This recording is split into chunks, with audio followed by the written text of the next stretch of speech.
ఒక్కసారి కొమ్మూరి గోల్డ్ కి కాల్ చేయండి. తాకట్లో ఉన్న మీ బంగారాన్ని విడిపించి మార్కెట్ ప్రైస్ కి వాళ్ళు కొనుక్కుని మిగతా డబ్బులు మీకు ఇచ్చేస్తారు. హాయ్, వెల్కమ్ టు మనం టీవీ. నేను మీ మనోజ్. నా అన్వేషణ ఛానల్కు సంబంధించినటువంటి అన్వేష్ హిందూ దేవతలపై వివాదాస్పద వ్యాఖ్యలు చేశాడు. ఇంకా ప్రవచనకర్త గరికపాటి గురించి కూడా చాలా నీచంగా మాట్లాడాడు. అసలు ఎందుకు అంత ఎక్స్ట్రీమ్ అయ్యాడు? నిజంగా తాగి మాట్లాడాడు, లేకపోతే ఎందుకు అంత ఎక్స్ట్రీమ్ అగ్రెసివ్ అవ్వాల్సి వచ్చింది? మాట్లాడదాం. మనతో పాటు ఉన్నారు డాక్టర్ భరత్ రెడ్డి గారు. ఆయన సీనియర్ జర్నలిస్ట్ కూడా. నమస్కారం సార్. నమస్తే. ఏంటి సార్, ఎందుకు అన్వేష్ అంత పిచ్చి పిచ్చిగా మాడాల్సిన అవసరం వచ్చింది? అసలు ఎందుకంట? జనరల్గా ఇటీవలి కాలంలో వివాదాస్పద వ్యాఖ్యలు చేసినట్టయితే సెలబ్రిటీస్ అయిపోతున్నట్టుగా కొంతమంది ఊహించుకుంటున్నారు. కానీ మనం గమనించినట్టయితే సెలబ్రిటీస్ హోదా వాళ్ళు చేసే పనుల వల్ల వస్తుంది, కానీ వివాదాస్పద వ్యాఖ్యల వల్ల రాదు అనేది మనం గమనించాల్సిన అంశంగా కనిపిస్తుంది. ఎందుకంటే తను నా అన్వేష్ అని ఒక యాత్ర చేస్తున్నాడు, తన పేరు మీద ఛానల్ పెట్టుకున్నాడు. ఒక నెంబర్ 3 స్థానంలో యూట్యూబర్స్లో నెంబర్ 3 స్థానంలో కొనసాగుతున్నాడు. మంచి రేటింగ్స్ తోటి మంచిగా తన పని తను చేసుకుంటూ వెళ్తున్నాడు. దానికి వ్యూవర్స్ చాలామంది ఉన్నారు. ఇప్పుడు తను హిందూ దేవతలపై కానీ ప్రవచనాలు చెప్పే వ్యక్తులపై కానీ తను కామెంట్ చేయాల్సిన అవసరం లేదు. ఎందుకంటే ఎవరి పని వాళ్ళు చేసుకుంటూ వెళ్తున్నారు. ప్రవచనాలు చెప్పే వ్యక్తులు ప్రవచనాలు చెప్తుంటారు. ఎవరైతే నాస్తికులు ఉంటారో వాళ్ళు ఏదన్నా ఉంటే వీటి మీద దేవతలు వాటి మీద క్రిటిసైజ్ చేస్తుంటారు. అంటే వాళ్ళ పని, అంటే వాళ్ళు నాస్తికత్వాన్ని నమ్ముతారు. సీతాదేవిని డైరెక్ట్ ద్రౌపది దేవిని అంటే వీళ్ళు టీషర్ట్లు వేసుకుంటే జరిగేది కాదా అంటే? అసలు ఇప్పుడు ఈయన ఒక భారతీయుడు అండ్ మన సంస్కృతి సాంప్రదాయాల గురించి తెలిసినటువంటి వ్యక్తి. అలాంటి వ్యక్తి మన హిందూ దేవతల గురించే ఆ టీషర్ట్లు వేసుకుంటే చేయరు కదా, అత్యాచారాలు చేయరు కదా. నిజంగా అత్యాచారాలు చేశారన్నది అప్పుడు రామాయణంలో కూడా మహాభారతం ఇలాంటిలో ఉన్నాయా సార్? అసలు అత్యాచారాలు చేసిరు అనేది మనకు అందులో లేదు. అందులో మనం తెలుసుకోవాల్సిన అంశాలు ఏంటంటే మంచి విషయాలను మహాభారత గ్రంథాల ద్వారా అయినా పుస్తకాల ద్వారా అయినా అందులో మంచి విషయాలను స్వీకరిస్తారని చెప్పి ఆ గ్రంథాలు, అది రామాయణం జరిగిందా మహాభారతం జరిగిందా అనేది వేరే విషయం. ఆ గ్రంథాల ద్వారా మనం ఏం నేర్చుకుంటున్నాం, ఏం ఉపయోగపడుతున్నాం అనేది ముఖ్యం. అక్కడ చూసుకున్నట్టు ఇప్పుడు ఈ ఇటీవలి కాలంలో యూట్యూబ్ వచ్చినా లేకపోతే సోషల్ మీడియా వచ్చినా అందులోంచి మంచిని ఏం స్వీకరిస్తున్నాం అనేది ముఖ్యం. ఆ మహాగ్రంథాల ద్వారా నేర్చుకోవాల్సింది ఏంటంటే ఒక వ్యక్తి ఏ విధంగా ఉండాలి, వ్యక్తిత్వం ఏ విధంగా ఉండాలి, రాముడు ఏ విధంగా ఉన్నాడు, సీత ఏ విధంగా ఉంది, రావణాసురుడు ఏ విధంగా వివరించిండు అనే దాని మీద మనం చర్చ పెట్టినప్పుడు రావణాసురుడు సీతను అపహరించినట్టుగా అందులో మనకు గ్రంథాల్లో ఉంది. అపహరించినప్పటికీ తన అనుమతి లేకుండా తన మీద చేయి వేయడానికి కూడా ముందుకు రాలేదు. తను అంటే నువ్వు ఒప్పుకుంటేనే నేనని చెప్పి ఒక అశోకవనంలో బంధించిన సందర్భాన్ని చూడొచ్చు. అక్కడ రావణాసురుడిని కొలిచే వాళ్ళు ఉంటారు. శ్రీలంక లాంటి దేశాల్లో రావణాసురుడిని కూడా దేవునిగా కొలిచే వాళ్ళు కూడా ఉంటారు. కాబట్టి అదొక గ్రంథం. ఆ గ్రంథంలోని మంచి అంశాలు తీసుకోవాల్సిన అవసరం ఉంది. అది సొసైటీకి, సమాజానికి ఎంతవరకు ఉపయోగపడుతుందో అంతవరకు మనం అది జరిగిందా జరగలేదా అనేది వేరే చర్చ. కానీ అది తన పని కాదు. ఎవరైతే నాస్తికులు ఉన్నారో నాస్తికులు ఏం చేస్తారంటే దేవుణ్ణి గుడ్డిగా నమ్మకండి, దేవుడు అనేవారు లేరు అనేది నాస్తికులు ప్రచారం చేసుకుంటారు. వాళ్ళ ప్రచారం వాళ్ళది, వాళ్ళు నమ్మే వాళ్ళు ఇష్టపడే వాళ్ళు ఇష్టపడతారు. వాళ్ళ మనోభావాలకు అనుగుణంగా ఎవరు ఉంటారు, ఎవరి మనోభావాలకు అనుగుణంగా వాళ్ళు ఉంటారు.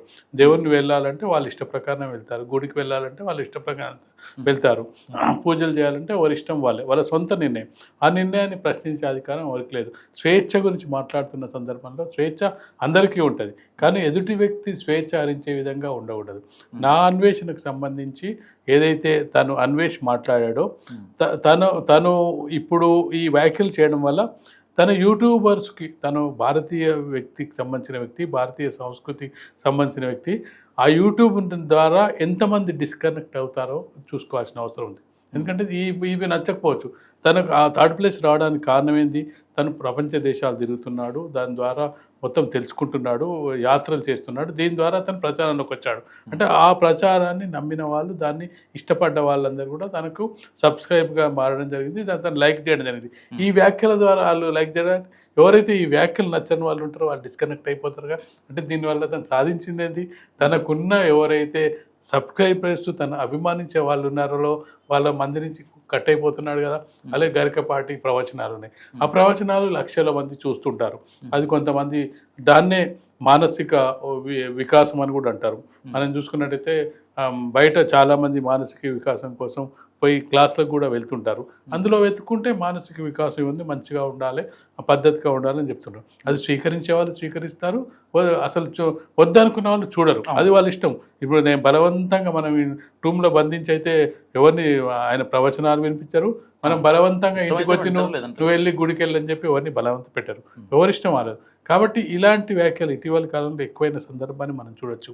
హిందూ దేవతల మీద, హిందువుల వాటి మీద వ్యాఖ్యలు చేయడం ద్వారా మేము ఏదో సెలబ్రిటీస్ అయిపోతాం, మేము మన్నన పొందుతాం. అంటే మన్నన పొందిన వాటి నుంచి నీకు ఉన్న గతంలో నిన్ను ఎవరైతే అభిమానించారో వాళ్ళందరూ కూడా నీకు తిరిగి వెనక్కి వెళ్ళే అవకాశం ఉంటుంది.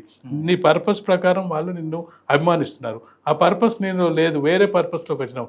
చిన్న ఎగ్జాంపుల్ ఏంటంటే, మనకు చిరంజీవి గతంలో పార్టీ పెట్టడం జరిగింది. చిరంజీవి పార్టీ పెట్టినప్పుడు చిరంజీవి అంటే అభిమానించే వాళ్ళు అందరూ ఉంటారు.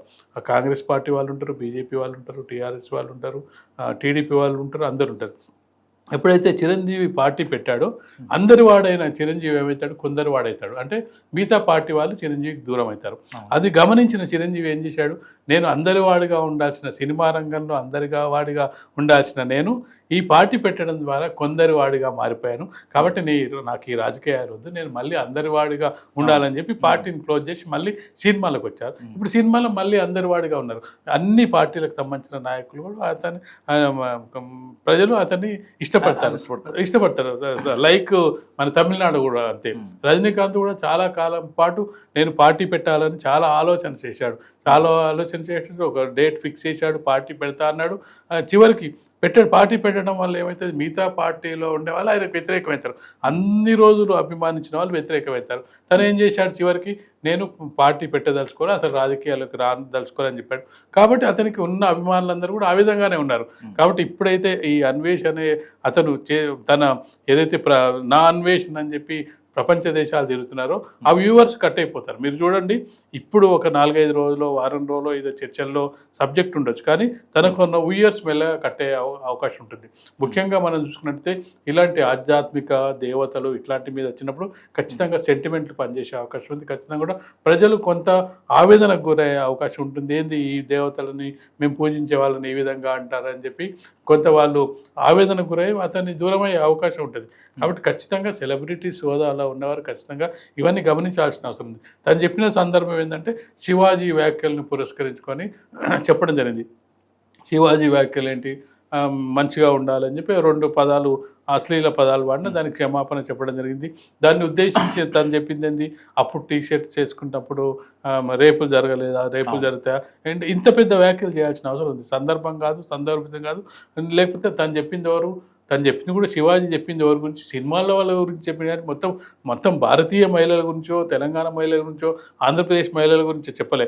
తను ఒక లిమిటెడ్ దీంట్లో మీరు ఈ సినిమా షూటింగ్లకు, సినిమాలకు వచ్చినప్పుడు ఇలాంటి దుస్తులు వేసుకోవడంలో మీకు ఒక చెడు వస్తుందని చెప్పిన, అది మిగతా ఆ లేడీస్ కూడా ఆపాదించబడలే. కానీ ఇతను చేసిన వ్యాఖ్య మిగతా అందరూ లేడీస్ కూడా ఆపాదించుకునే అవకాశం ఉంది. ఎందుకంటే వీళ్ళు గౌరవించబడే, పూజించబడే ఒక దేవతను అనుకుంటున్న సామాన్య మహిళలు తనను అన్నప్పుడు ఖచ్చితంగా కూడా కొంత ఇబ్బంది పడే అవకాశం ఉంటుంది. ఖచ్చితంగా కూడా దూరం అయ్యే నీ యూట్యూబ్ ఛానల్కి దూరం అయ్యే అవకాశం ఉంటుంది. కాబట్టి ఖచ్చితంగా ఇప్పుడు ఇది ఒక వివాదాస్పదం అయ్యే అవకాశం ఉంటుంది. వివాదాలు పెంచుకొని దాన్ని యూట్యూబ్ ఛానల్ పెంచుకుంటాడా అంటే ఆల్రెడీ పెరిగే ఉంది, ఇంకా పెంచుకోవడానికి ఏం లేదు, తగ్గించుకునే అవకాశమే ఉంటుంది. దీని ద్వారా ఖచ్చితంగా మనం ఈరోజు డిస్కషన్ చేస్తున్నాం కదా, ఒక వారం 10 రోజుల తర్వాత మనం చూసుకుంటే అతని వ్యూవర్షిప్ ఖచ్చితంగా పడిపోయే అవకాశాలు అయితే మనకు స్పష్టంగా కనిపిస్తున్నాయి. ఈ 2-3 రోజులు ఆయన గురించి తెలుసుకునే ప్రయత్నం చేస్తారు ఈ అన్వేష్ అని, కానీ తదనంతరం తెలుసుకున్న తర్వాత ఇతను ఇలాంటి వ్యక్తి అని చెప్పి కొంత దూరమయ్యే అవకాశాలు అయితే స్పష్టంగా మనకు కనిపిస్తున్నాయి. థ్యాంక్ యూ భరత్ రెడ్డి గారు. సో ఇది సార్ అనాలిసిస్. మీరేమనుకుంటారు మస్ట్ కామెంట్ చేయండి. చూస్తున్నాను మనం టీవీ.